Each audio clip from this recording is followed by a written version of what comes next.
Civil aviation മന്ത്രാലയത്തിൽ നിന്ന് no objection certificate ലഭിച്ചതോടെ വാണിജ്യ പ്രവർത്തനം ആരംഭിക്കാൻ ഒരുങ്ങുകയാണ് ഉത്തർപ്രദേശ് ആസ്ഥാനമായുള്ള ശംഖ് എയർ. ഇതോടെ ശംഖ് എയർ സ്ഥാപകൻ ശ്രാവൺ കുമാറും വിശ്വകർമ്മയും വാർത്തകളിൽ നിറയുകയാണ്. എയർലൈൻ കമ്പനി സ്ഥാപിക്കാനുള്ള ശ്രാവണിന്റെ യാത്ര പ്രചോദനാത്മകമാണ്. കാൺപൂരിൽ ടെമ്പോ ഡ്രൈവറായി പ്രവർത്തിച്ചിരുന്ന അദ്ദേഹം ബിസിനസ് ലോകത്തേക്ക് കടക്കുകയും ക്രമേണ വളർച്ച നേടുകയുമായിരുന്നു. ഇടത്തരം കുടുംബത്തിൽ ജനിച്ച ശ്രാവൺ ചെറിയ ക്ലാസ്സിൽ തന്നെ സ്കൂൾ പഠനം ഉപേക്ഷിച്ചു. സ്റ്റീൽ മേഖലയായിരുന്നു ആദ്യ ബിസിനസ്.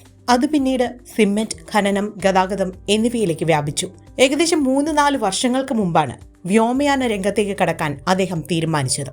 മധ്യവർഗത്തിന് താങ്ങാനാവുന്നതും വിശ്വസനീയവുമായ എയർലൈനുകളുടെ അഭാവം ഇന്ത്യയിലുണ്ടെന്നും അതിന് പരിഹാരമായി ശംഖ് എയർ നിലകൊള്ളുമെന്നും അദ്ദേഹം പറഞ്ഞു. 2022 ശ്രാവൺ ശംഖ് ഏജൻസീസ് പ്രൈവറ്റ് ലിമിറ്റഡ് എന്ന കമ്പനി സ്ഥാപിച്ചത്. ഇതിന് കീഴിലാണ് എയർലൈനിന്റെ പ്രവർത്തനം. ലക്നൌ, നോയിഡയിലെ വരാനിരിക്കുന്ന ജവാർ വിമാനത്താവളം, ന്യൂഡൽഹി എന്നിവിടങ്ങളിൽ നിന്ന് വിമാന സർവീസുകൾ വാഗ്ദാനം ചെയ്യാനാണ് ശംഖ് എയറിന്റെ പദ്ധതി.